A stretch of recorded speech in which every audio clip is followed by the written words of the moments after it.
What if the story of civilization, as we have been told, began in the wrong place? Or if the pyramids of Egypt were not the beginning, but the echo of something older, something erased, buried, and rewritten? The desert, vast and still, holds its breath as though it remembers. Beneath its sand lie not just bones and pottery but contradictions, structures that seem to belong to a world that should not have existed. So before you get too comfortable, take a moment to like the video and subscribe.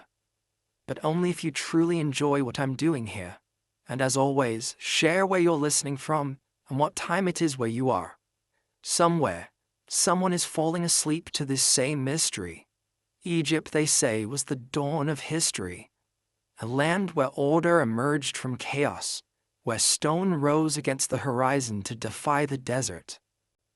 But when the wind strips away the sand and exposes the stone beneath, questions begin to whisper through the silence.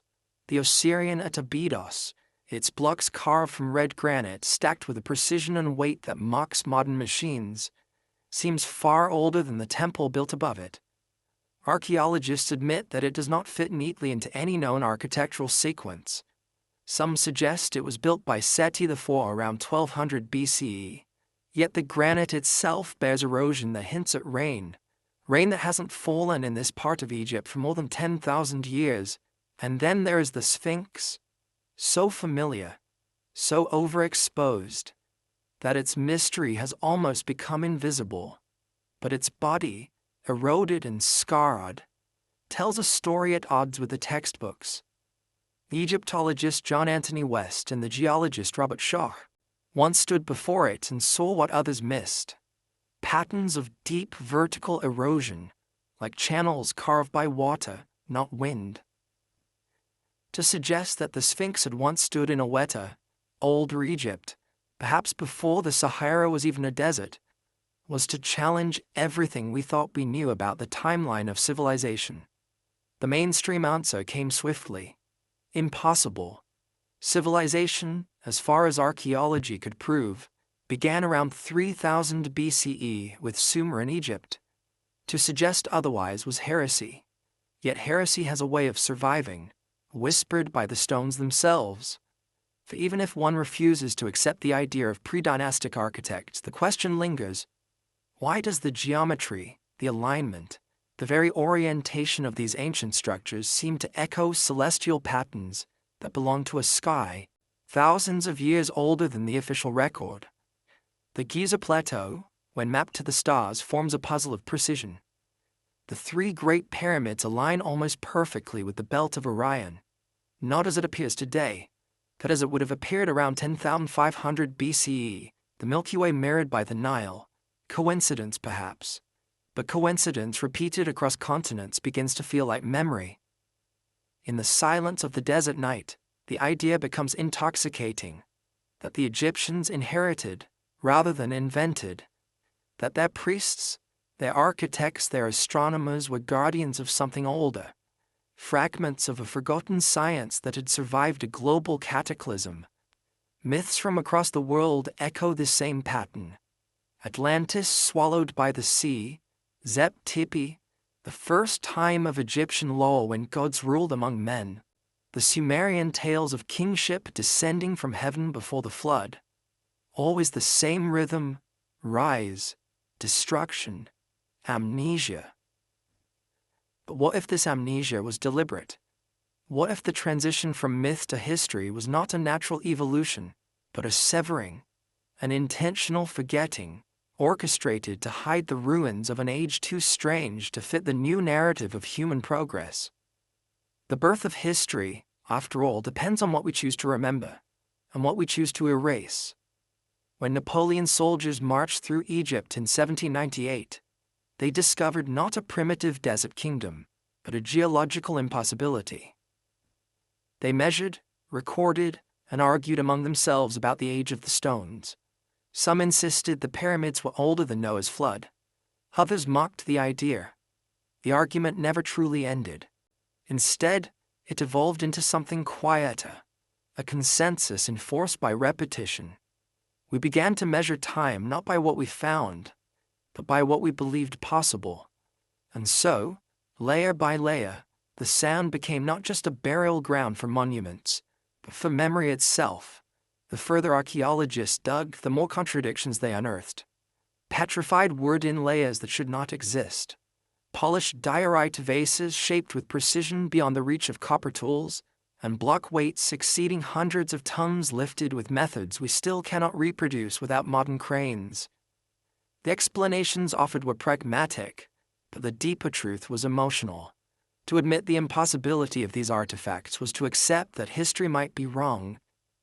In the 1990s, when Schoch's geological findings reignited debate over the Sphinx's age, the academic world closed ranks. Egypt's Supreme Council of Antiquities dismissed the claim, fearing the chaos that would follow if textbooks had to be rewritten. Yet outside academia, the theory caught fire, not as fringe fantasy, but as a doorway to deeper questions. If the Sphinx truly predated the pharaohs, who built it, and what happened to them? Perhaps the answer lies not in Egypt at all, but in the changing face of the earth itself. Around 10,800 BCE, the planet underwent a sudden and violent climate shift. The Younger Dryas. Ice sheets melted, oceans rose, and coastlines vanished beneath the sea. If an early civilization existed, its cities would now rest miles offshore, buried under layers of sediment. The idea is almost poetic. The farther we advance, the deeper the truth sinks beyond reach. The desert is deceptive. Its stillness suggests permanence, but everything beneath it moves, sand shifting, wind erasing, time folding over itself. Sometimes archaeologists uncover a fragment that feels out of place, a polished stone, a precision-cut groove, a symmetry too clean for chance. They measure, catalog, and file it away as an anomaly. Its anomalies, when gathered together, begin to outline a ghost. The ghost of something that came before Egypt. If such a civilization existed, it did not vanish by accident. Perhaps it was swallowed by nature, a flood, an axis shift, a fire from the sky. Or perhaps it was buried by design, sealed away by those who inherited its remains but not its understanding. A few ancient texts, half erased and half myth, speak of gods who hid the sacred knowledge from mankind until it was worthy again. Maybe the builders of Abydos and Giza were not inventors but restorers, imitating in stone the memory of technologies they no longer fully grasped. And if that is true, then history is not a straight line at all. It is a circle turning endlessly through remembering and forgetting, through light and sand. Somewhere beneath your feet, under miles of silence, the desert still hums. The stones remember rain. The Sphinx, half buried and half awake, waits, not for discovery but for recognition. For the past, when denied, never truly disappears. It just hides in plain sight beneath the very story we tell ourselves about who we are. There are moments when the land itself seems to speak, not in words, but in quiet dissonance, as if the earth is trying to correct a lie told too many times. The Sphinx, its face worn yet unbroken, may be one such voice. Scientists once thought its erosion was simple windwork, 1,000 years of dust and sand scouring the limestone. But then the grooves were studied more closely. The shapes, deep, vertical, and uneven, looked less like wind scars and more like the gentle dissolving lines left by falling rain. But rain in the Sahara, that idea alone dismantles the accepted story of when Egypt's monuments were built. Robert Schoch, the geologist who dared to say aloud, faced ridicule. His findings implied that the Sphinx might have stood long before the Sahara was dry, before Egypt existed, somewhere around 10,000 BCE. To his critics, that was absurd, but to others, it was electrifying. It meant that the first great monument of humanity might belong not to Egypt, but to a civilization we no longer remember. The Egyptologist John Anthony West described it not as a revelation, but as a remembering.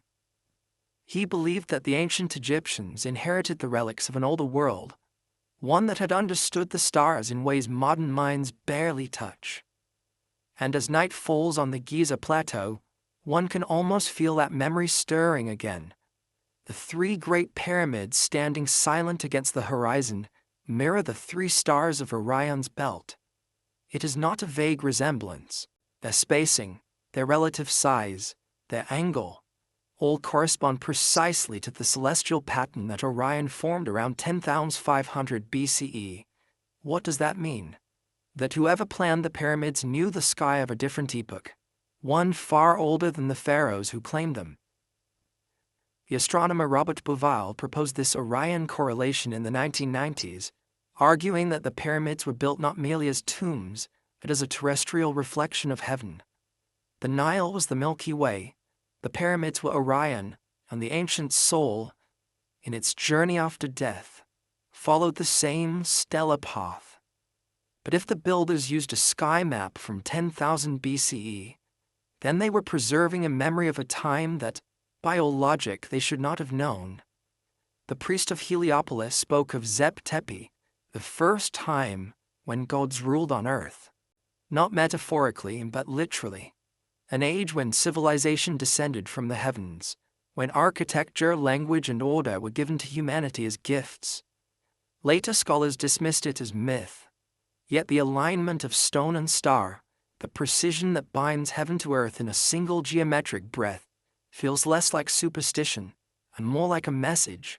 Perhaps those gods were not celestial beings at all, but survivors, carriers of knowledge from an age destroyed. If you stand between the pyramids at dawn, when the air cools just before sunrise, the sound of the desert changes. It swallows echoes. It turns space into silence. One might imagine that the ancients built these monuments not merely for the dead, but to converse with something beyond, the rhythm of the cosmos itself. Every block, every angle, every chamber seems to hum with proportion. The Great Pyramid's base, when measured, encodes both the circumference of the earth and the ratio of pi, numbers supposedly unknown to the ancient world. Coincidence, perhaps. But how many coincidences are allowed before they become a pattern? Ancient texts like the Emerald Tablets of Thoth speak of those who came before the flood, builders who raised the pyramids by the power of sound. Scholars call it metaphor. Yet when modern engineers study the acoustic properties of those inner chambers, they find resonance frequencies that amplify human voices into standing waves. The sarcophagus in the king's chamber hums at 117 hertz, the same frequency once used in sonic levitation experiments. Coincidence again, and yet the mind resists letting go. Why were the pyramids aligned so perfectly to the cardinal points, down to fractions of a degree? Why do their dimensions encode Earth's curvature, solar cycles, and star alignments? The more precise the measurements become, the more irrational the explanations sound. To call it all a happy accident of geometry is almost an act of faith. And faith, perhaps, is what replaced knowledge after the flood. When the last ice age ended abruptly, glaciers melted, sea levels rose over 100 meters, and entire coastlines vanished. What if the knowledge encoded in the pyramids, the alignments, the sacred numbers, the celestial correspondences, was a survival mechanism, a way to preserve the memory of cycles, of cosmic rhythms, of time before time? Ancient civilizations across the globe built in alignment with the heavens. The megaliths of Nabta Playa, the temples of Angkor Wat, the ziggurats of Mesopotamia, the mounds of Cahokia. Different cultures, yet the same impulse, to mirror the sky. It is as if humanity remembered something profound, that the stars once spoke, and we were listening. But over millennia, the meaning blurred. Temples became tombs, alignments became ritual, knowledge became faith. The stars still wheeled overhead, indifferent, while the desert buried everything beneath its steady hand. When Bouval presented his theory, he was met with both admiration and contempt. Archaeologists accused him of romanticism, of seeing patterns when none existed. Yet when satellite imaging confirmed the exact alignment of the pyramids to Orion's belt at the precessional date of 2500 BCE, the dismissal grew quieter. Still, no institution rewrote the textbooks. It was easier to say coincidence than to admit that the ancients might have inherited astronomy from an age we refuse to acknowledge. Perhaps this is the deepest mystery, not the erosion on stone or the geometry in the sand, but the human reluctance to see time as a circle. Modern science builds upward, toward progress, toward light. But ancient monuments face backward, toward memory. They whisper of ages when light fell differently, when humanity rose and fell in rhythms like breath. If the Sphinx was once bathed in rain, if the pyramids were built to mirror a sky 10,000 years gone, then our history is younger than our memory. Somewhere, buried under chronology and certainty, lies a fracture in time, a lost chapter that refuses to stay quiet. Maybe that is why, even now, the stars above Egypt seem to shimmer differently. They do not just light the desert, they illuminate a wound, the wound of forgetting. And in that silence, one can almost hear the echo of a voice that no longer exists, speaking to us through erosion, through alignment, through impossibility itself. The stars have not moved. It is we who have forgotten how to listen. When a civilization vanishes, it rarely does so completely. It leaves traces, faint, stubborn echoes clinging to the edge of the sea. Sometimes those echoes wait for thousands of years before revealing themselves again. Along the shifting waters of Egypt's northern coast, the Mediterranean has kept such a secret. For centuries, fishermen told of stone pillars beneath the waves, of columns glimpsed through the shimmer of shallow tides. Few believed them. But then, in the late 20th century, sonar confirmed what legends had whispered all along. Entire cities lay beneath the Nile Delta: Heracleion, Canopus, Manuthis. Names that sound half myth, half memory. Once bustling ports of the ancient world, now entombed in silt and shadow. When divers first descended into those waters near modern-day Alexandria, they found statues as tall as houses lying face down on the sea floor. Granite temples, sphinxes, hieroglyphs still sharp enough to read. They were frozen mid-collapse, as though the world above had simply inhaled and never exhaled again. The French archaeologist Frank Gaudiot led the team that uncovered them in 2000. What they found didn't fit the narrative. These ruins were astonishingly well preserved, and their design suggested cultural layers more ancient than anything recorded nearby. Columns bore both Egyptian and Greek motifs, suggesting a long continuum, perhaps even a civilization that predated both and passed its knowledge forward like a fading song. But Heracleion was not alone. Similar discoveries began appearing across the globe, as if the sea itself was returning borrowed memories. In Japan's Yonaguni, divers stumbled upon colossal terraces and steps carved from solid rock beneath the East China Sea. Some geologists argued they were natural formations, the sculpting hand of waves and time. Yet the right angles, the precise 90-degree cuts, and the symmetrical stairways descending into the abyss said otherwise. If these were natural, then nature had learned architecture. The idea of a lost coastal civilization, one that flourished before the end of the last ice age, began to take form. During the glacial maximum, sea levels were over 100 meters lower than today. Vast plains stretched where the Mediterranean, the North Sea, and the South China Sea now lie. As the planet warmed rapidly around 10,800 BCE, meltwater pulses surged into the oceans, drowning coastlines worldwide. Whatever city stood there would have disappeared beneath the flood. Plato's dialogue spoke of Atlantis, a mighty island beyond the Pillars of Hercules that sank in a single night of fire and water. Historians often treat it as allegory, a moral tale about hubris and decay. Yet Heracleion's drowned columns and Yonaguni's terraces suggest that Plato's myth may not have been invention, but recollection. a memory inherited from survivors of a cataclysmic age. In the sediments of the Gulf of Kumbat in India, researchers in the early 2000s discovered traces of geometric patterns, streets, foundations, and artifacts, nearly 120 feet below the surface. Radiocarbon tests on associated materials hinted at an age older than the Indus Valley civilization itself. Skeptics questioned the dating. Yet the possibility lingered. A city older than all known cities, erased by the same rising seas that had swallowed Heracleion. The flood myths of ancient cultures, the Sumerian epic of Gilgamesh, the Hebrew Genesis, the Hindu story of Manu, the Greek tale of Deucalion, all share the same refrain. Water rising, the world drowned, knowledge carried away in boats, in seeds, in fragments. Could these be separate memories of one global event? If so, what kind of world ended that day? The Nile Delta's submerged ruins provide a clue. When the sediments are analyzed, they reveal sudden layers of displacement, whole strata of sand mixed with clay and marine shells, evidence of rapid inundation, not gradual erosion.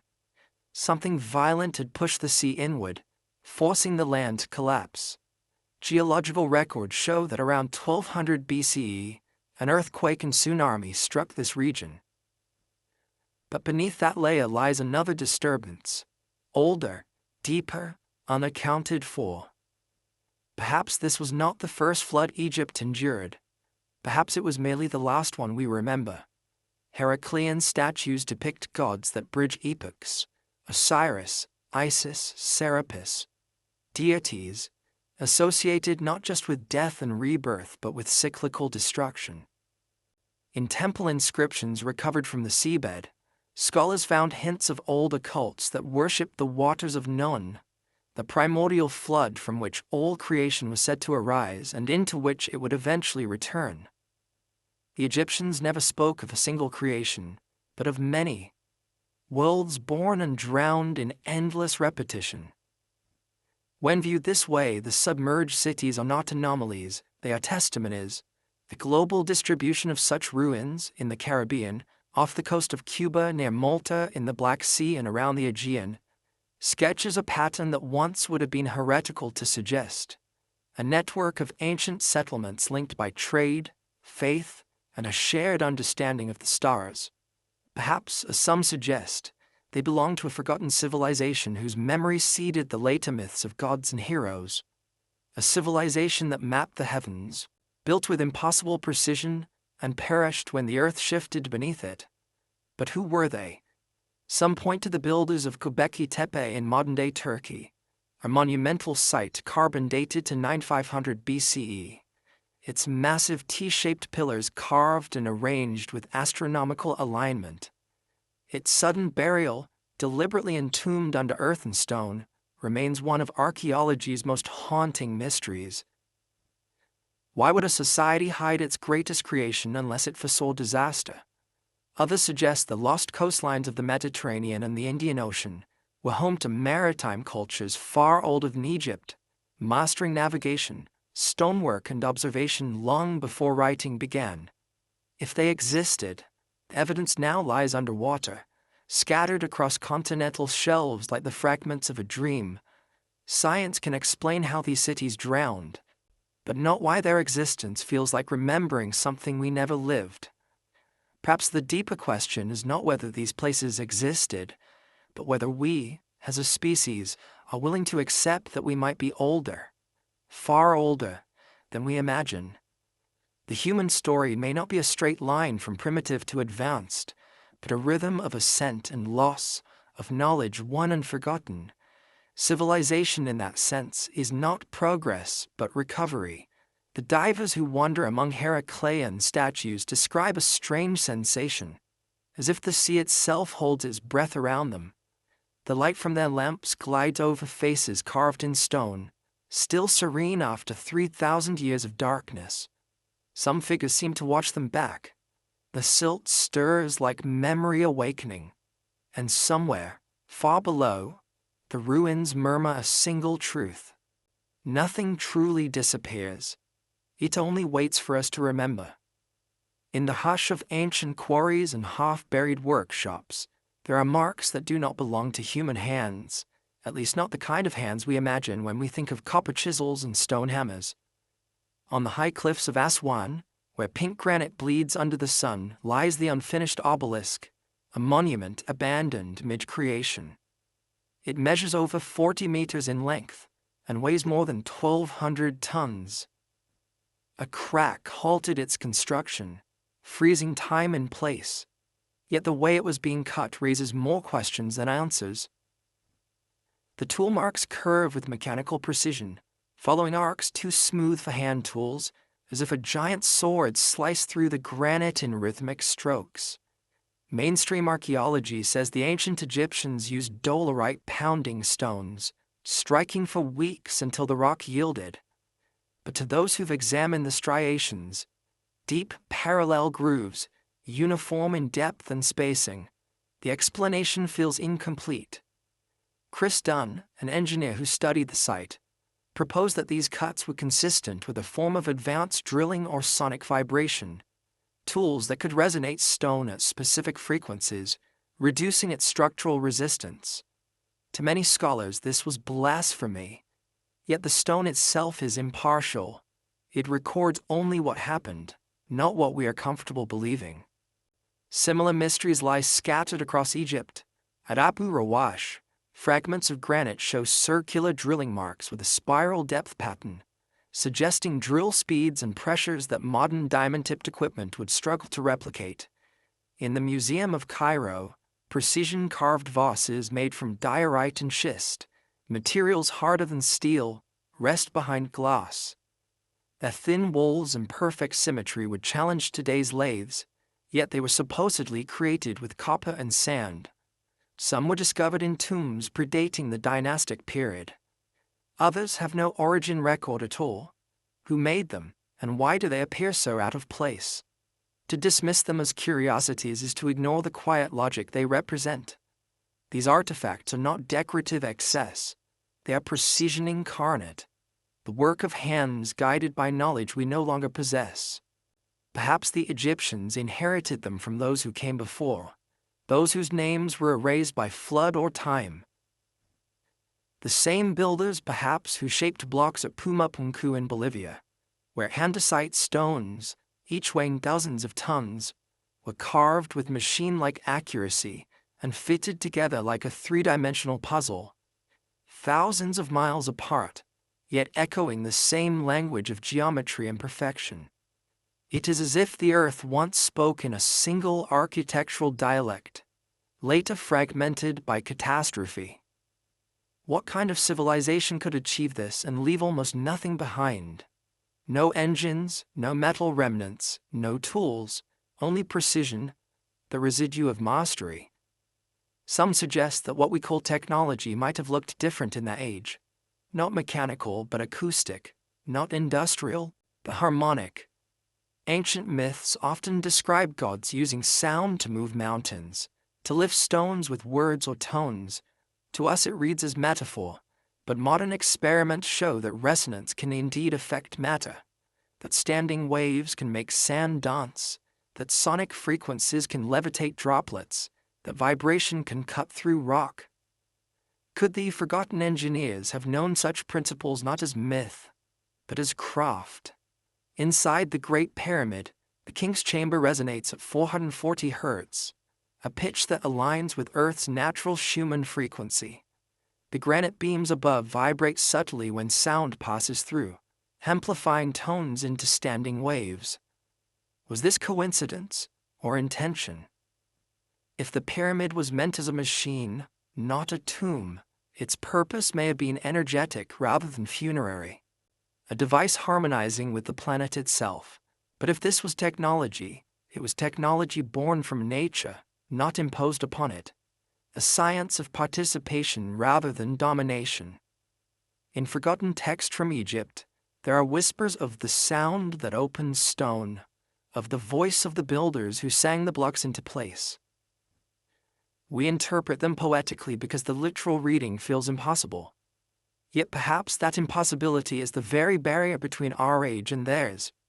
For a civilization that understood resonance, every stone was alive, capable of vibration, memory, and motion. At Saqqara, the ancient step pyramid of Djoser contains chambers carved in ways that produce deep, droning echoes when spoken into. Modern researchers have recorded harmonics that align with specific vowel sounds of the Egyptian language, as if the architecture itself was tuned to human speech. The walls seem to answer.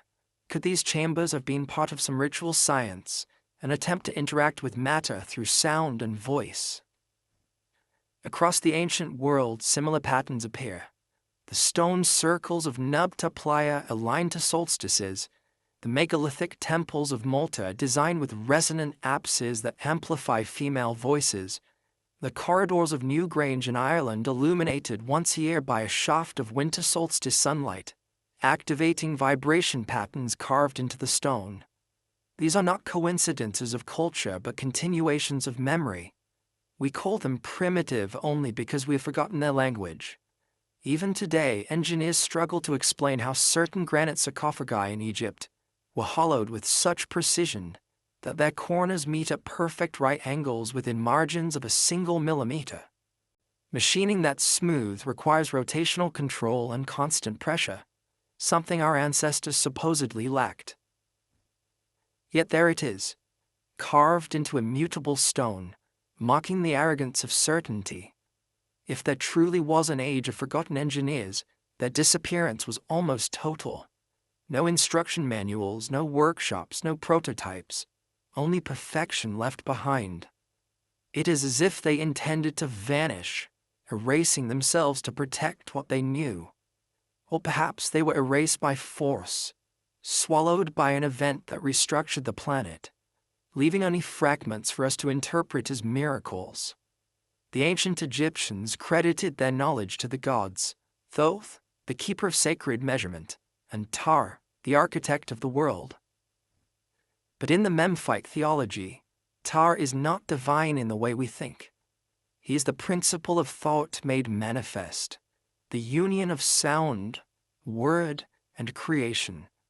To build, therefore, was to speak the world into being.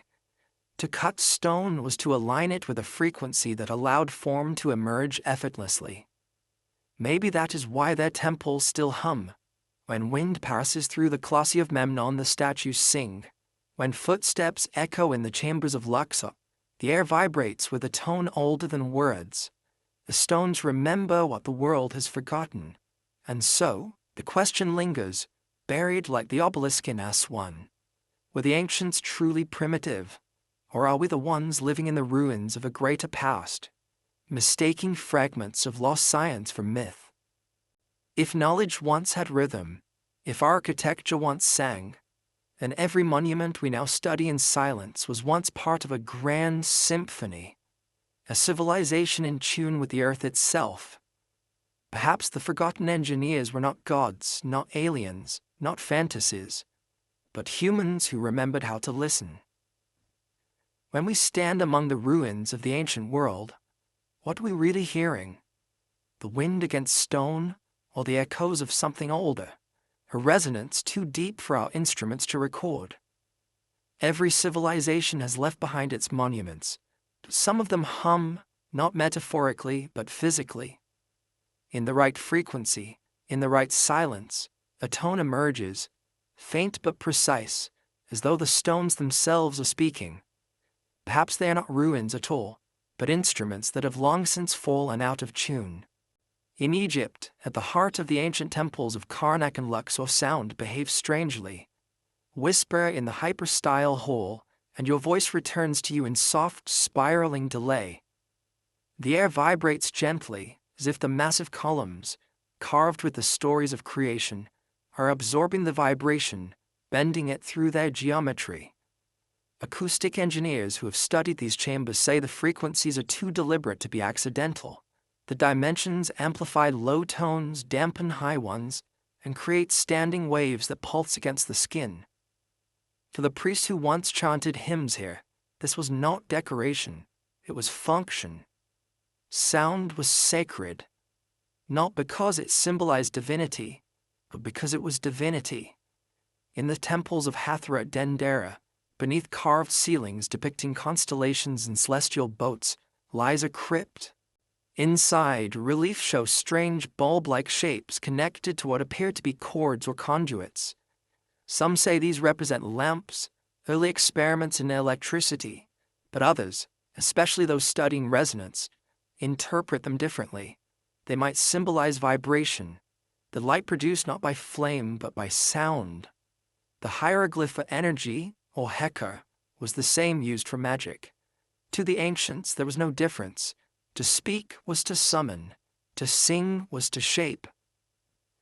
Modern experiments with sound confirm something curious. Frequencies between 90 and 120 Hz can cause sounds to form geometric patterns, triangles, circles, spirals, on vibrating plates. The ancients called these patterns sacred geometry. They inscribed them on temple floors, obelisks, and sarcophagi. They may have been maps or tools or both. Imagine a civilization that knew how to move stone not with force but with harmony, tuning the material world like an instrument until it yielded.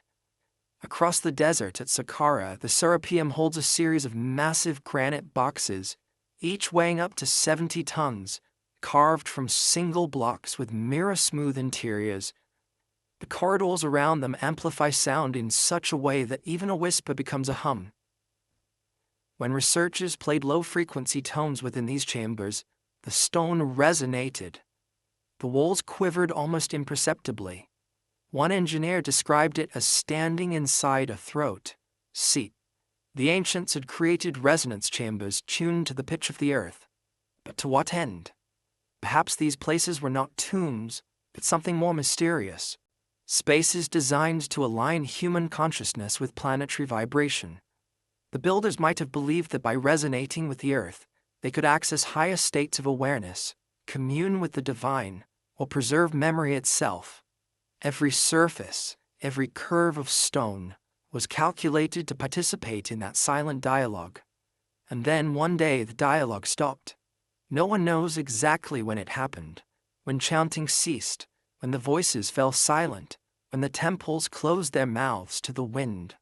By the time the Greeks arrived, Egypt's sacred architecture had already lost its sound. The rituals continued, but their meaning had faded. The language of vibration was forgotten, and with it, a science that fused the spiritual with the physical. The silence of the builders is not just the absence of noise. It is the sound of a species forgetting its own resonance. Perhaps this silence is why the world feels louder now. We replace the harmony of stone and voice with the roar of machines. Yet in doing so, we may have severed ourselves from the frequencies that once bound us to the planet. Archaeologists often marvel at the precision of megalithic architecture, the symmetry, the impossible alignments, but they rarely ask why such precision was necessary. Why did the ancients labor to align pyramids with the stars to within fractions of a degree?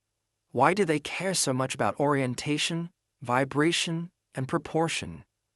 The answer may lie in the principle that the builders lived by. Harmony was not beauty. It was survival. In a universe of vibration, disorder is death. Consider Göbekli Tepe again. The circular temples buried under 12,000 years of soil. Their arrangement is not random. When reconstructed, the pillars form perfect harmonic ratios, identical to those found in musical scales. The ancients might have stood within those circles to create resonance between earth and sky, echoing frequencies that sustained both physical and spiritual balance. The deliberate burial of Göbekli Tepe could then represent the silencing of that era, a closing note in a song too powerful to continue. Was that silence chosen or forced? There are stories, half myth, half warning, of civilizations punished for their pride, of builders who reached too far into the divine mechanics of the universe. Perhaps their knowledge was not lost but hidden, sealed within structures that could survive apocalypse, temples as tuning forks, pyramids as resonators, monuments as encrypted data. Their survival into our age may be no accident. They stand as reminders, waiting for ears that can hear them again. The irony is that the ancients may have built with sound and memory, while we study their silence with machines. We strike their stones with hammers, we measure their angles, but we rarely listen. Yet sometimes, when the desert wind passes through the open corridors of Luxor or between the columns of Karnak, the air produces a tone, long, low, and haunting. Locals say it is the breath of the gods. Geologists call it vibration. But perhaps both are right. To listen is an act of humility, to admit that the past might still be speaking. And maybe that is what the builders intended all along, that their monuments would one day awaken again, when the world grew quiet enough to remember what it had forgotten. For silence, too, is a form of sound, the final frequency of wisdom. Somewhere beneath the hum of modern life, beneath the static of centuries, the song of the builders still lingers. It waits in the air between stone and wind, in the empty chambers of the pyramids, in the echo that returns after your last word fades. It waits for someone, anyone, to listen. There are maps in our museums that whisper impossibilities, pieces of parchment and leather inked centuries ago, yet showing coastlines that should have been unknown, Antarctica drawn without ice, continents outlined before they were discovered, and longitudes mapped long before the invention of the chronometer. The most famous of them all rests quietly in the Topkapi Palace of Istanbul, the Piri Reis map. Created in 1513 by an Ottoman admiral named Piri ibn Haji Mehmed, it was supposedly a compilation of older charts. He wrote, in neat Ottoman script, that his sources included 20 maps from ancient times, among them one drawn in the time of Alexander the Great. Yet what makes his map more than a curiosity is what it reveals. Alongside the familiar western coast of Africa and the precise outline of South America lies something startling, a detailed rendering of the northern coastline of Antarctica free of ice. According to modern geology, Antarctica has been buried beneath a kilometer of ice for more than 6,000 years. No human eyes could have seen its rocky shorelines at the time the map was made. And yet, when scientists overlaid Piri Reis's depiction with seismic surveys from the 20th century, the contours aligned almost perfectly with the subglacial landmass beneath Queen Maud Land. Coincidence, perhaps. But how could a 16th-century sailor, armed only with primitive compasses and inherited scrolls, draw something that matches data collected by radar in the 1950s? Some historians argue that Piri Reis must have copied it from a far older source, a remnant of an advanced maritime civilization long erased. Charles Hapgood, a scholar at Keene State College, proposed that the map preserve the memory of a pre-Ice Age seafaring culture that charted the world when Earth's geography was different. His theory, later referenced by Albert Einstein in a letter, suggested that Antarctica had once been ice-free and inhabited before a sudden crustal shift buried it under glaciers. Mainstream cartographers dismissed the idea as fantasy. They insisted that the map's anomalies were distortions caused by projection errors or imagination. Yet the Piri Reis map was not alone. The Orontius Phineus map, drawn in 1531, also depicted Antarctica's shape and mountain ranges without ice. The Haji Ahmed map of 1559 portrayed the Americas joined to a continent at the South Pole, while the Boachi map of 1737 traced Antarctic rivers that modern sonar later confirmed beneath the ice sheet. Too many eras align too well. Could all these cartographers have invented the same mistake? If the Piri Reis map truly descends from sources older than recorded history, then someone, long before Egypt or Sumer, must have mapped the globe. That would imply shipbuilding, navigation, astronomy, and mathematics far beyond what the ancient world supposedly possessed. To draw accurate coastlines, one must know latitude and longitude, which requires complex geometry and precise instruments. No such tools survive from antiquity, unless they were never meant to. Perhaps these maps are not anomalies but fossils of knowledge, fragments of a once complete understanding of the Earth. The ancients may have known the shape of the planet not through exploration but through a different form of observation, one that merged sky and sea, astronomy and cartography. Ancient myth speaks of world grids, of lines of energy or meridians connecting sacred sites. Today, we call them ley lines.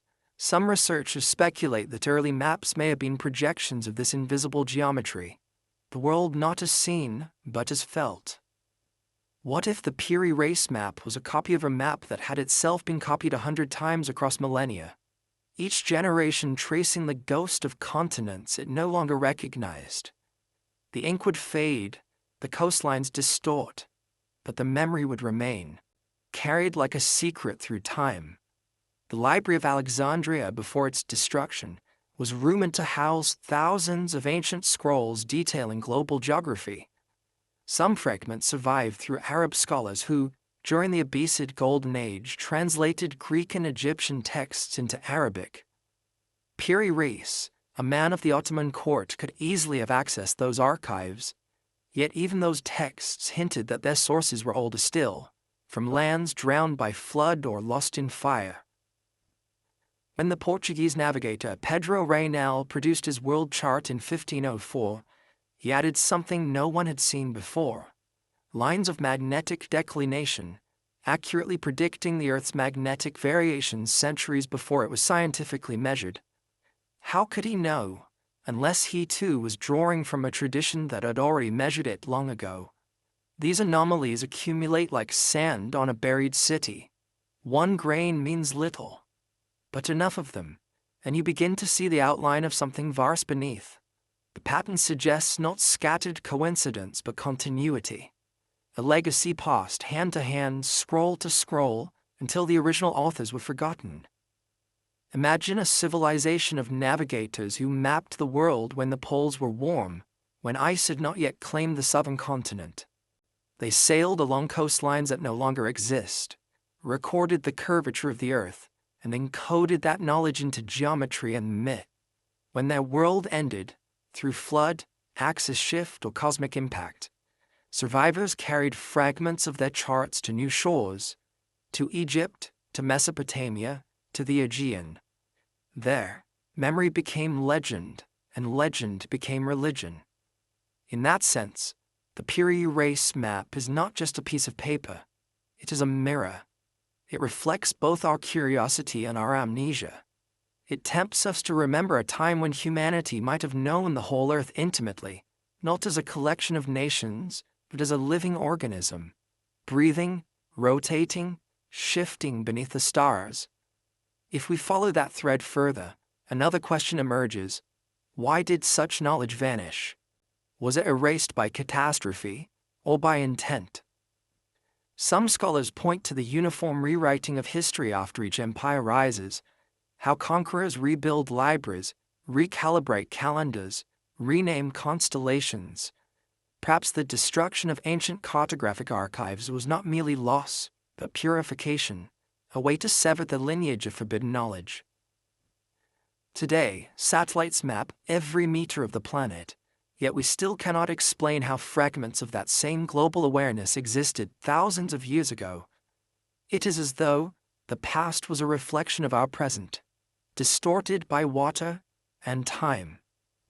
And maybe that is the quiet lesson these maps whisper from their glass cases, that discovery is not always progress, and knowledge does not always move forward. Sometimes it drifts in circles, resurfacing like an island once thought drowned. The lines inked by forgotten hands may have outlived their makers for a reason. They wait not to prove anything, but to remind us that the world has been known before, and that knowing can be lost. Somewhere, beyond the edges of accepted history, there might still exist the original chart, the one drawn when the poles were green, the seas gentle, and memory unbroken. If such a map were ever found, what would it show us? The world as it was, or the world as it will be again? Some say that every stone holds a memory, and that when the wind brushes its surface, that memory breathes again, not in words but in patterns, vibrations, and silence. For centuries, archaeologists have brushed dust from ancient tablets, believing they were reading history. Yet what if some of those inscriptions were not meant to be read at all, but heard? What if the world's oldest libraries are not made of papyrus or parchment, but granite? Deep beneath the sands of Giza there are rumors, half dismissed, half guarded, of a chamber sealed below the Sphinx's pores. Ancient texts call it the Hall of Records, a vault said to contain the wisdom of a forgotten age. It appears in the writings of the Greek historian Herodotus, in the Hermetic texts, and again in the readings of Edgar Cayce, who claimed that the keepers of Atlantis buried their archives there before the final flood. When seismic scans were performed around the Sphinx in the 1990s, researchers indeed found anomalies, cavities and voids precisely where legend had placed them. Egypt's authorities swiftly restricted further access, calling it structural preservation. But the rumor persisted, because silence is often the loudest evidence. If there truly is a vault beneath the Sphinx, its purpose may not have been to hide physical scrolls, but to preserve geometry, knowledge encoded in proportion, alignment, and resonance. Ancient builders spoke through stone. The pyramids themselves could be read like a text if one knew the language of measure. The ratio of height to base echoing P, the inner chambers forming the golden mean, the positioning mirroring stellar coordinates. This is not coincidence, it is encryption. Göbekli Tepe, a 12,000-year-old sanctuary in modern-day Turkey, may be the oldest example of this language. Its towering T-shaped pillars bear carvings of foxes, vultures, serpents, and celestial symbols arranged with mathematical precision. Some researchers, such as Andrew Collins and Klaus Schmidt, propose that these carvings represent constellations, forming an astronomical code, perhaps a warning of a cataclysm the builders had witnessed. Buried deliberately under tons of earth, the site seems to have been hidden rather than abandoned, like a message sealed in time for those who would someday rediscover it. Across the world, similar stone archives exist. In Romania, the Tertaria tablets bear proto-writing older than Sumerian cuneiform. In Bolivia, Tiwanaku's Gate of the Sun encodes solar and lunar cycles through symbolic grids. In Egypt, temple walls repeat the same ratios found in Greek temples built millennia later. These are not coincidences but echoes, signs that the same mathematical consciousness once spanned continents. But what kind of civilization leaves behind only numbers and symbols? Perhaps one that understood that stone endures when stories fade. Paper burns, myths distort, but geometry survives. It is universal, immune to translation, unchanged by empire or faith. In that sense, megaliths were not just temples or tombs. They were sentences written in the language of eternity. We are only beginning to translate them. At Abu Ghorab near Cairo stands the ruined platform of an ancient solar temple, built with red quartzite. In its center lies a massive alabaster basin with circular channels carved into its surface. Some claim it was ritualistic, others that it functioned as part of an energy device, a resonant structure converting sunlight or sound into something else. The truth may lie between both interpretations. Ancient Egyptian texts describe the House of the Phoenix, where the light speaks through stone. The builders may have seen no boundary between physics and spirit. To measure was to pray. The same concept appears thousands of miles away in the stone discs of the Dropa caves in China's Bayan Karaula Mountains. These circular artifacts, discovered in the 1930s, are etched with spiral grooves that resemble phonograph recordings. Some researchers claim they encoded a lost language or even a sound frequency pattern. Whether authentic or not, the symbolism is striking. Knowledge stored as vibration, not script. The ancients may have known what we are only rediscovering now, that information is vibration, and vibration is eternal. Even myths of the word, the creative logo spoken by gods, might be memories of this ancient science. To speak the world into being is to shape it through resonance. The builders then, were not mystics but scientists of a subtler kind. They left messages not in words but in harmonics, embedding their understanding of the cosmos into temples that vibrate, obelisks that hum, and pyramids that pulse with geometry. Some have tried to decode these messages. The mathematician Livio Catulo Stacchini once noted that the Great Pyramid's base encodes the ratio between the Earth's radius and its polar circumference, knowledge supposedly unknown to the ancients. Others found that its internal passageways correspond to the precession of the equinoxes, marking cycles of time spanning thousands of years. It is as if the pyramid itself is a calendar, or a memory device, recording the rhythm of cosmic ages. The same impulse to preserve knowledge through form appears in myth. The biblical Ark of the Covenant, built to precise proportions and overlaid with gold, produces strong electromagnetic resonance according to modern tests. In Hindu tradition, the Sri Yantra, a geometric diagram of interlocking triangles, encodes equations of energy flow identical to those found in quantum physics.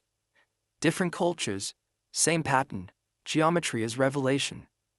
If all of this is true, then what we call sacred architecture may have been the ancient world's way of remembering, a distributed archive of frequencies, ratios, and harmonics scattered across continents. Together they form a network, like neurons in a planetary brain, each monument holding a fragment of the total code. The loss of one civilization would not erase the whole. The knowledge was designed to survive catastrophe, to reawaken when the next cycle began. But what if that reawakening is happening now? Modern technology, lasers, magnetic imaging, harmonic scanning, has begun to reveal hidden symmetries within these monuments that mirror modern physics. What we once dismissed as superstition now appears as design. Perhaps this is the beginning of the rediscovery phase, the moment when the silence of the stones begins to dissolve. Still, there is danger in knowing too quickly. The ancients may have buried their archives for a reason. Knowledge, once freed from wisdom, becomes weapon. The builders may have foreseen the temptation of power, the same power that destroyed their world. By encoding their wisdom in stone, they ensured that only those who could read through intuition and patience would ever unlock it again. The whole of records, then, may not be a chamber of scrolls, but the earth itself. The entire planet is one vast monument of memory. Every mountain, every temple, every geometric alignment is part of a forgotten sentence still being written. And perhaps somewhere beneath the pores of the Sphinx, the final word waits, the one that, when spoken, will remind us not only of who built these wonders, but why they stopped. Sometimes history doesn't end, it drowns. Beneath the steady rhythm of geological time, the earth has spasms, sudden, violent corrections that erase almost everything. Civilizations may flourish for thousands of years, but the planet needs only one bad night to scatter them into myth. The evidence of such nights is everywhere. Scorched rock, melted sand, sudden layers of ashen silt, animal bones tangled with human tools. The world resets itself, and memory begins again. One such reset may have occurred around 12,800 years ago at the boundary between the Pleistocene and the Holocene. To geologists, it is called the Young Dryas, a sudden return to glacial cold after millennia of warming. To storytellers, it was the Great Flood. In both versions, it was an ending. Across North America, scientists have found a thin layer of blackened soil, the black mat, filled with platinum, microspherules, and nanodiamonds, materials that can form only under immense heat. This layer coincides with the abrupt extinction of mammoths, saber-toothed cats, and giant ground sloths. Some researchers, such as Richard Firestone and Alan West, propose that a massive comet or fragments of one struck the ice sheets of North America, triggering global fires, atmospheric dust, and floods of meltwater. Others dismiss it as coincidence, yet the layer is global. It appears in Syria, South America, and even Antarctica. If the impact theory is correct, then the deluge myths of the world may be eyewitness accounts of real catastrophe. Stories carried by survivors who watched their world burn and drown. The Sumerian epic of Gilgamesh, the Hindu Manusmriti, the Greek Deucalion, and the biblical Noah all describe not just flooding, but destruction by fire followed by darkness. The fountains of the deep were broken up, says Genesis. The sun vanished, says the Popol Vuh of the Maya. It sounds less like moral allegory and more like trauma. When the ice sheets melted, sea levels rose over 100 meters. Entire coastlines vanished. Whatever civilizations had lived there, the coastal builders of Heracleion, the navigators who mapped the poles, the astronomers of Göbekli Tepe, would have lost everything. Those who survived would have wandered inland carrying fragments of knowledge like salvaged fire. Over generations, that fire cooled into myth. Perhaps that is why, when the first temples appeared in Mesopotamia, Egypt, and Anatolia, they seemed to begin at full maturity. Architecture, agriculture, astronomy, all appeared suddenly, as if remembered rather than invented. The Sumerians said their kingship descended from heaven. The Egyptians spoke of Zep-Tepi, the first time when gods walked among men. These are not creation myths but recollections of restoration. The moment when the world rebooted itself, and memory returned in fragments. The cataclysm may have been both physical and psychological. To survive such collapse is to live among ghosts. Imagine watching the sea devour your cities, the sky filled with fire, the stars veiled in ash. Would you not vow never to forget, yet over centuries inevitably forget anyway? The survivors may have built monuments as repositories of collective grief, pyramids and stone circles as memory devices to ensure that what came before would never fully vanish again. Geological records confirm how swift the change was. In less than 2 decades, global temperatures dropped by as much as 8 degrees Celsius. Glaciers advanced, oceans shifted, and rainfall patterns collapsed. Entire ecosystems vanished. It was a world in freefall. Yet from this chaos emerged the first seeds of civilization. The same turbulence that destroyed the old world forced humanity to organize, to measure, to build. At Göbekli Tepe, built around 9500 BCE, right after the Younger Dryas, we see the fingerprints of this rebirth.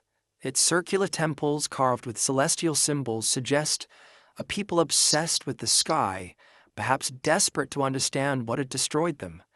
Some of the carvings show a comet raining from heaven, striking a vulture, the same constellation pattern known today as Sagittarius. In 2017, researchers at the University of Edinburgh suggested that the site records a cosmic impact date, around 10,950 BCE, exactly when the Younger Dryas began. If true, then Göbekli Tepe was not a temple of worship but of remembrance, a warning carved in stone. The survivors of the cataclysm might have scattered outward, to the Nile, the Indus, the Andes. Wherever they went, they built the same things. Megaliths aligned to the stars, temples encoded with geometry, calendars synchronized to solstices. These were not the works of primitive tribes, but the conscious restoration of a lost science. Civilization, in this sense, is less an invention than a recovery. But recovery carries its own danger. Each rebirth must simplify what it restores. Languages lose nuance, rituals lose purpose, technologies lose context. What once was science becomes symbol. The builders who once harmonized stone and sound become priests chanting formulas they no longer understand. And so the wisdom of one age becomes the religion of the next. Perhaps that is why our myths still ache with fear of water and fire. The memory of destruction never fully fades. It surfaces in prophecies of apocalypse, in tales of divine wrath, in our obsession with the end of days. We have inherited not the knowledge of the lost civilization, but its trauma. And yet, through all that forgetting, fragments survived. In the precise alignments of Stonehenge, in the astronomical lore of the Dogon people of Marley, who somehow knew of Sirius's invisible companion star. In the Vedic hymns describing the Earth's precession and the age of the cosmos, each is a shard of something larger, a mosaic shattered and scattered by time. If we are indeed the descendants of those who rebuilt after the flood, then every generation since has been another attempt to recover what was lost. Science and spirituality, long divided, may be two halves of the same inheritance, one studying what remains visible, the other listening for what was drowned. And perhaps the greatest irony is that we, with all our satellites and sensors, are still haunted by the same question that kept those ancient astronomers awake beneath a different sky. What comes next? Will the cycle repeat? The Earth still tilts, still wobbles, still circles the sun with a heartbeat measured in millennia. Comets still cross our path. Ice still melts. Maybe every civilization is just an echo of the last, rising and falling with the rhythm of cosmic breath. The ancients may have known this and built their monuments as warnings, time capsules and prayers. We call them ruins, but they might be messages, reminders etched in stone saying, "We were here once. We saw the sky fall. Remember us when it happens again." If so, then every pyramid is not a tomb but a lighthouse, one that shines not for the dead, but for the unborn. Every civilization tells stories about its origins, yet none like to speak of its gaps. Between what we know and what we believe lies a silence carefully tended, not an accident of time, but a design. For history is not only written by victors, it is curated by gatekeepers. And those gatekeepers, whether priests, emperors, or academics, decide not only what survives, but what never existed at all. It is easy to forget that for much of human history, knowledge was property. In Egypt, only the priesthood of Heliopolis could read the sacred language of the gods. In medieval Europe, the church controlled both literacy and memory, copying manuscripts that suited doctrine and burning those that did not. Even in our modern age, where archives seem endless and free, we curate through a mission, deleting inconvenient data, ignoring the inexplicable. The archive is not a mirror, it is a filter. In the 19th century, when Western archaeologists first began excavating in Egypt and Mesopotamia, they arrived not to learn but to categorize. The sands were sorted like filing cabinets. Civilizations were ranked by progress, and anything that did not fit the evolutionary model of history was quietly set aside. Perfectly machined vases, anomalous maps, unexplained erosion, labeled curiosities, not evidence. To admit they were genuine would require rewriting everything, and rewriting in science as in religion is heresy. So William Flinders Petrie, one of the founding fathers of modern Egyptology, once unearthed a series of diorite bowls so finely carved they defied replication with tools available at the time. He recorded them meticulously, but their implications, that the Egyptians may have inherited advanced machining techniques, were buried along with his notes. The artifacts remain in museums, but their story was rewritten in captions. The same happens still. When discoveries contradict the timeline, they are stored, not studied. Why? Because history is not just about what happened, but about what must have happened to sustain the illusion of continuity. The official narrative, linear, progressive, evolutionary, is comforting. It tells us we are the culmination of everything before us, not the fragments of something greater. If an older, more advanced civilization once existed, that illusion shatters. Humanity would no longer be the author of its own rise, but a survivor of its own amnesia. Even the institutions meant to protect knowledge sometimes guard it too well. The Vatican archives, stretching over 80 kilometers of shelving, hold countless manuscripts that no outsider has ever read. Among them, it is said, lie pre-Christian scrolls rescued from Alexandria before its burning, texts that describe gods not as supernatural beings, but as teachers of forgotten sciences. Access is limited to a select few. For preservation, they say. But preservation and secrecy are twins.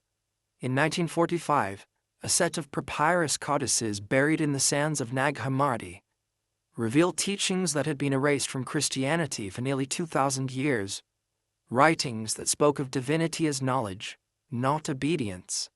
Their discovery was accidental, their translation delayed, and their publication resisted.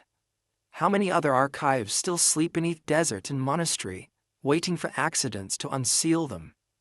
The pattern repeats even in our age of science. In 1991, when Robert Shaw presented geological evidence that the Sphinx was thousands of years older than dynastic Egypt, academic institutions closed ranks. His findings were not debated but dismissed. When Graham Hancock proposed that an advanced Ice Age civilization may have preceded Egypt and Sumer, his work was labeled pseudoscience before it was read. The gatekeepers changed their robes, but not their role. Orthodoxy defends itself by silence as much as by argument. And yet, cracks always appear. Independent researchers, explorers, and forgotten texts slip through the filters. A photograph of a submerged temple here, an inscription misfiled there. The age of the internet has turned secrecy into a kind of theater.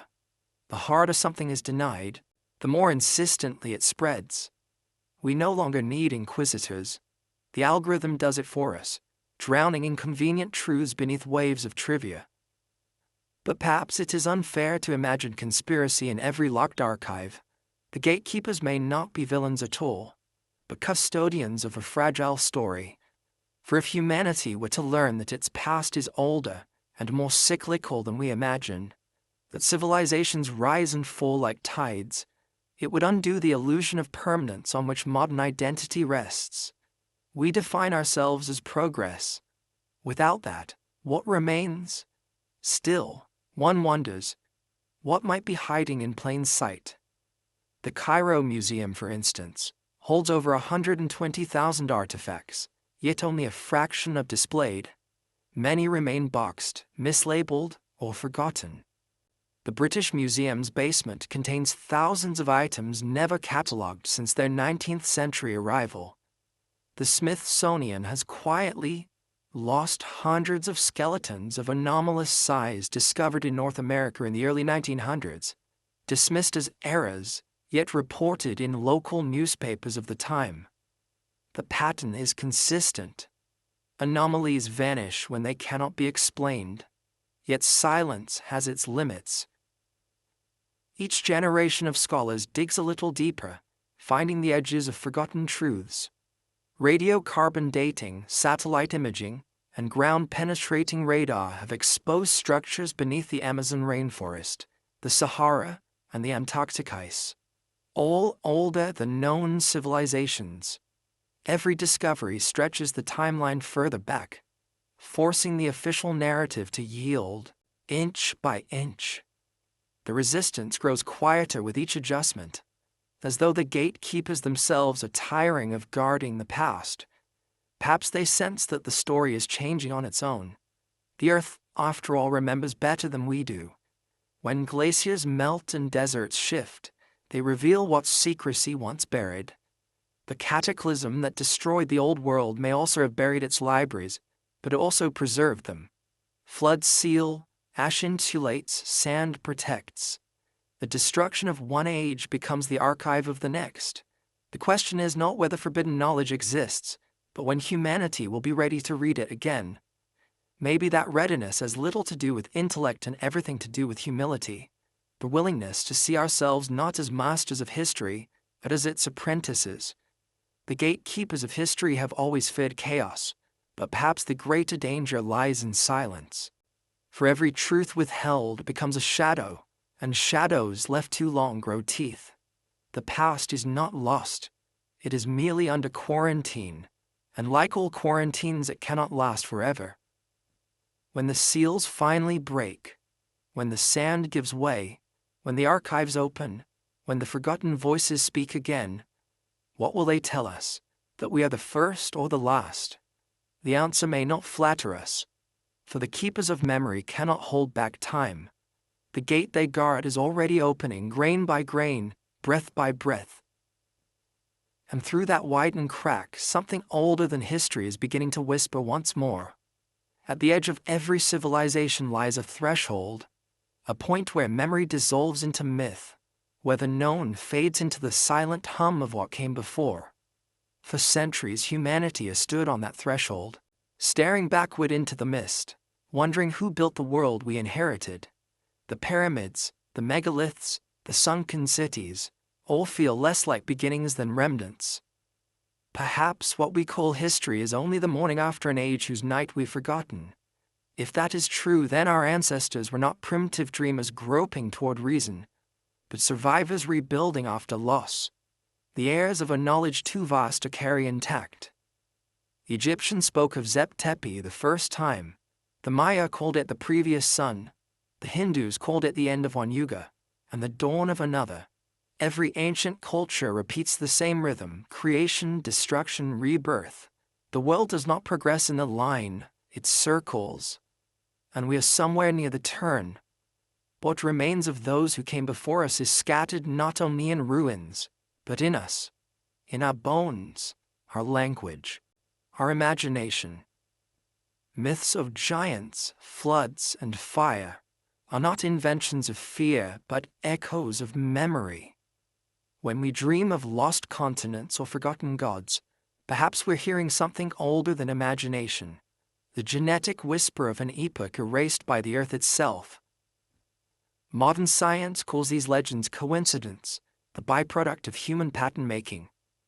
Yet, when the same stories appear on every continent, separated by oceans and millennia, coincidence begins to sound like denial. Across cultures, the same archetypes emerge: the teacher who descends from the sky, the flood that purges the world, the rebuilder who carries the seed of civilization. In Sumer, he was a Wand, the amphibious sage from the sea. In Mesoamerica, he was Quetzalcoatl, the feathered serpent who taught writing and timekeeping. In Egypt, Thoth, lord of measurement and knowledge. Different names, one memory. These stories imply a chain of continuity, a civilization that once spanned the globe in spirit if not in empire, guided by a unified language of number, proportion, and star. If such a civilization existed, it did not vanish because it was weak, but because the earth shifted beneath it. The cosmic clock struck midnight, and the world began again. But fragments of that earlier light endured, encoded in myths, in maps, in monuments too vast to erase. Perhaps this is why every great culture seems obsessed with permanence. The builders of stone did not trust words. They built for eternity. They aligned their temples with the stars, synchronized their calendars to precession, and buried their knowledge where only patience could retrieve it. To them, time was not a river, but a tide. Inevitable, cyclical, and merciless. They built knowing they would be forgotten, yet trusting that someone someday would remember. And now we stand among their shadows, trying to remember. When we look at the night sky, the same constellations that guided them still burn. Orion still rises over Giza as it did 12,000 years ago. The Pleiades still shimmer above the Andes. The Milky Way still arcs across the heavens, reflected in the rivers and myths of Earth. In that sense, the stars are the oldest library, a constant above a shifting world. Maybe the ancients built their monuments not to worship the heavens, but to anchor memory to something unchanging. If their message survived, what does it say? Some scholars believe the geometry of megalithic structures encodes harmonic ratios, the same ratios found in planetary orbits, in music, even in DNA. These are not mere coincidences, but fingerprints of unity, remind us that all forms, from galaxies to cells, follow the same pattern. The ancients might have understood that creation is resonance, that every atom, every soul vibrates in sympathy with the cosmos. Their monuments were not declarations of power, but of participation. They did not dominate the earth, they conversed with it. What would it mean for us, the so-called moderns, to remember this? Could we still hear that resonance buried beneath our noise? Perhaps that is what these ruins are asking of us. Not to worship the past, but to listen to it. There is a theory, poetic more than scientific, that the human species itself is a vessel for memory, that evolution is not random progress, but a process of remembering. Each generation rediscovers what the last forgot. We are drawn to mysteries not because they are foreign, but because they are familiar. The lost civilization before Egypt, before Sumer, before everything we call history. Maybe it is not gone at all. Maybe it speaks through us every time we carve, measure, or wonder. And yet, even as we search for origins, the earth keeps rewriting the script. Ice melts, deserts shift, coastlines retreat. Once again, the climate changes faster than we can record it. We think we're watching the end of the world, but perhaps we're only witnessing another turn of the wheel. The ancients warned of cycles, not punishment, but renewal. What if what's coming is not the apocalypse, but another beginning? Still, there is melancholy in knowing how fragile memory is. The pyramids will outlive our cities. The stone circles will still stand when our satellites fall from the sky. Maybe that was always the point. To leave a message not in words, but in silence. A silence that endures. And in that silence, there is a question, one that no archaeologist can answer, no historian can translate. Why did they stop? If the ancients held knowledge that could align earth and sky, if they understood harmony and energy and balance, why did they bury it? Perhaps they knew what every civilization eventually learns, that power, even sacred power, corrodes, that every flame, left unchecked, burns its bearer. So they hid it. They let the sand take it. They trusted time to be the final guardian. Now we walk the surface of that inheritance, mistaking ruins for relics and relics for riddles. But maybe the true secret is not hidden under stone at all. Maybe it has been above us all along, written in the motion of stars, waiting for us to remember how to read. Someday the last monument will crumble, and even the Sphinx will bow to the sand again. The sky will be different, but its rhythm the same. Another people will rise, look at the remnants of our cities, and wonder who we were and what we forgot. And in that distant future, they will listen to the hum of the earth, to the wind passing over broken towers, and they will hear what we hear now.